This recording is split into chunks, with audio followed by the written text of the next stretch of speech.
黃昏的古印度郊野，一條荒涼的小路上立着一個提刀的黑影，夕陽把他的身影拉得很長很長，路上空無一人，連天上的飛鳥都遠遠地繞道而行。他的頸上掛着一串森然的環，那是用人的手指一根一根串成的，如今已經串到了第99。城裡的人家家緊閉門窗，沒有一個人敢提起他的名字。這世上真的有壞到無可救藥的人嗎？一隻沾了血的手和一朵將開未開的蓮並在一起，這個問題的答案就留給接下來的這個故事慢慢的回答你。各位善友，我是靜山，今天想與你分享一則央覺摩羅的故事。故事發生在2500年前古印度的焦薩羅國，恆河平原上設位城郭巍峨，炊煙裊裊，是當時最繁華也最強盛的城邦之一。我們故事的主角原本有一個很好聽的名字，叫做無害，不傷害的無害。他出身在城中一戶良善的人家，眉目清亮，天資聰穎，是街坊鄰里人人稱讚的好孩子。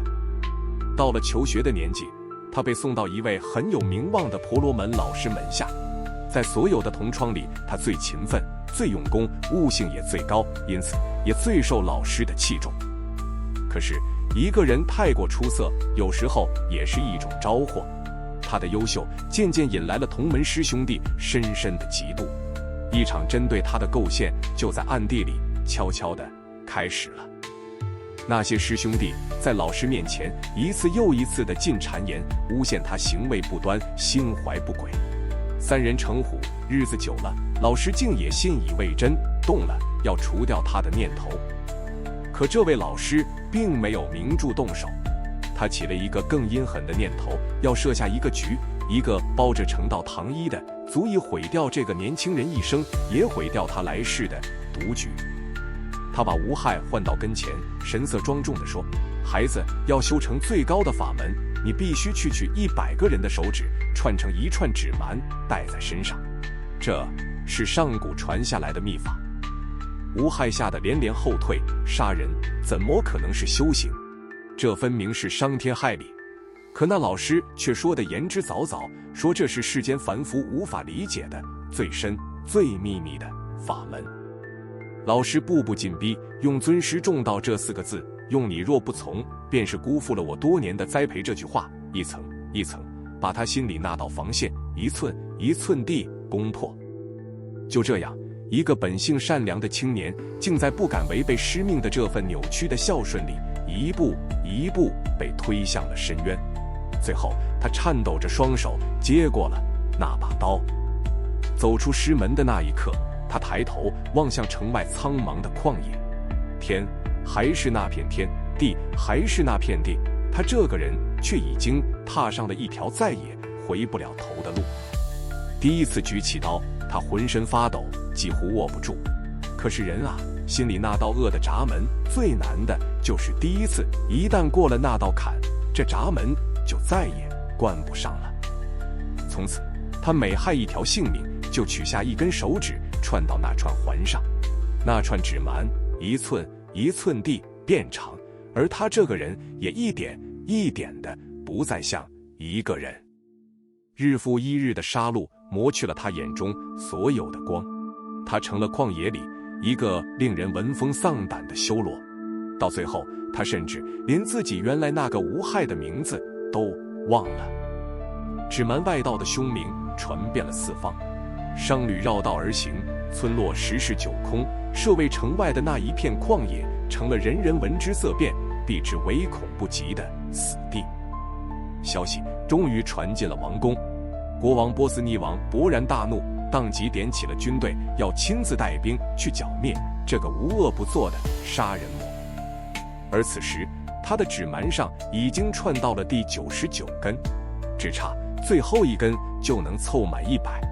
他的眼裡只剩下那個冰冷的數字，再也分不清人到底是什麼了。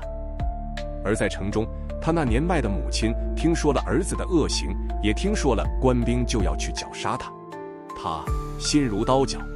可是一個母親到了這步田地，心裡頭想的竟還是怎麼去護住自己的孩子。他不顧旁人的勸阻，顫巍巍地提起一籃乾糧，獨自一人蹣跚地踏上了那條通往曠野的危險的路。他要去找到他的孩子，他要去救他的孩子。與此同時，在城外的祇園精舍，佛陀正在禪定之中。他早已照現，就在今天，這個叫央覺摩羅的人將要親手殺死自己的母親，造下那墮入無間地獄的最深重的罪。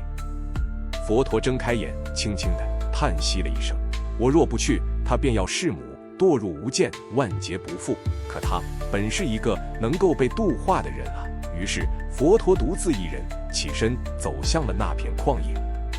曠野之上，央覺摩羅遠遠地望見一個身影朝他走來，他舉起手中的刀，冷冷一笑：“來得正好，這就湊成我的第100根手指了。”他提着刀發足狂奔去追那個行者。可是說也奇怪，任憑他跑得多快多用力，那個不疾不徐只是緩步前行的身影，他卻怎麼追也追不上。他用盡了平生的氣力，一直追到雙腿發軟，上氣不接下氣。那一道金色的背影明明就彷彿近在眼前，可他每跑一步，他卻又遠在天邊。他又驚又怒，又是不解，終於忍不住嘶聲大喊了出来：“站住！你這個出家人，我叫你給我站住！”佛陀這才緩緩地停下腳步，回過身來。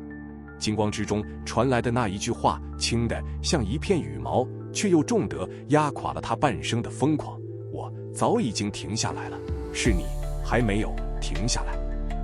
我早已放下了對一切眾生的傷害，安住在不害之中，而你殺心不停，惡業不止，這才是真正的停不下來啊！”這句話像一道光，直直地劈進了他那顆已經黑了許久許久的心。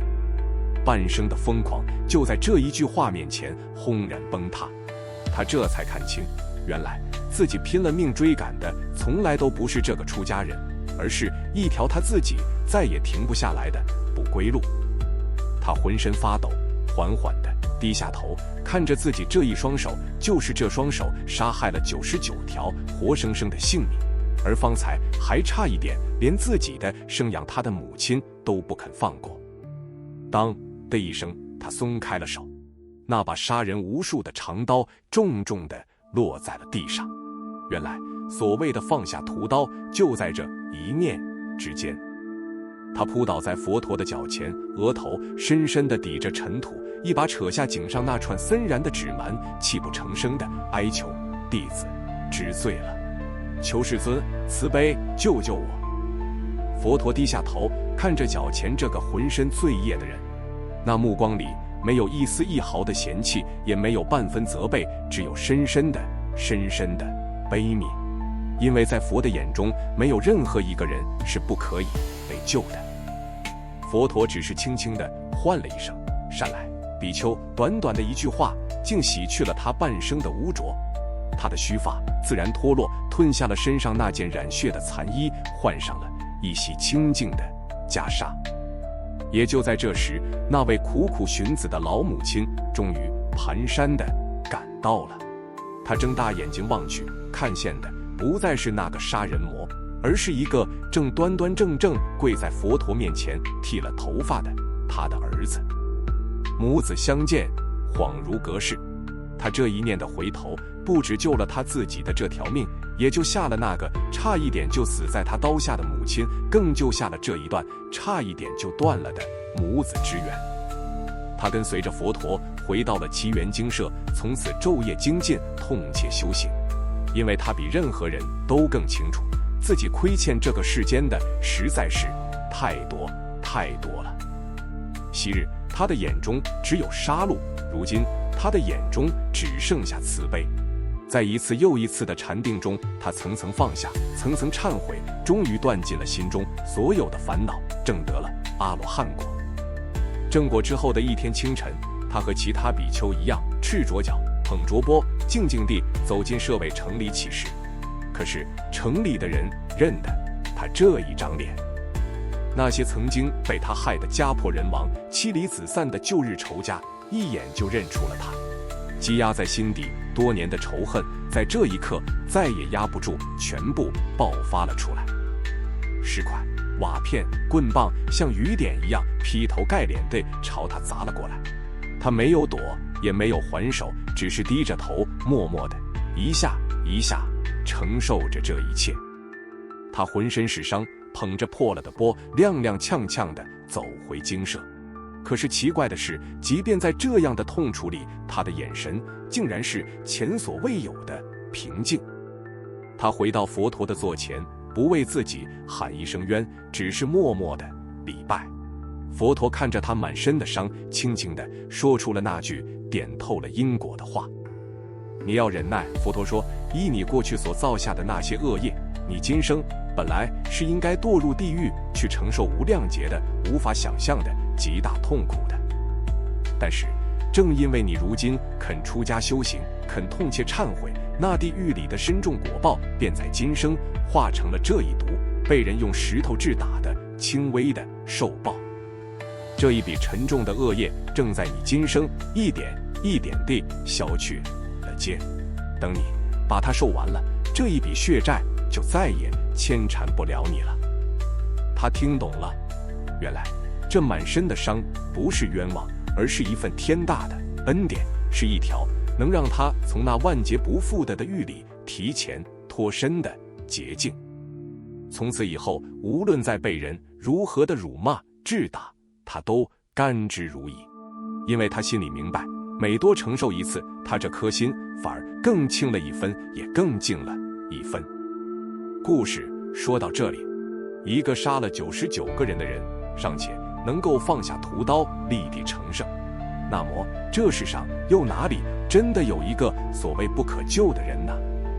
救他的從來都不是什麼神通，也不是什麼奇蹟，而是他自己的那一念回頭。一念之轉，地獄便是淨土，放下便是重生。放下屠刀這4個字，真正難的從來都不是放下那一把有形的刀，而是放下那一顆握着刀的不肯停手的心。業力從不饒人，欠下的舊債終究是要償還的。可是至誠的懺悔與修行，卻能讓那地獄的重報化成今生一場可以承受的清風。所以無論你曾經走得多遠，錯得多深，只要你肯在這一刻回頭，那一扇通往光明的門就永遠為你開住。放下屠刀，央覺摩羅，願你我都記得，這一顆心能造出地獄，也能造出淨土，轉念之間便是重生。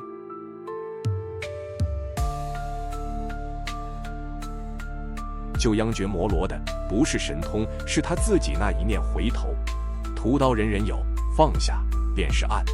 我是靜山，下一個故事線。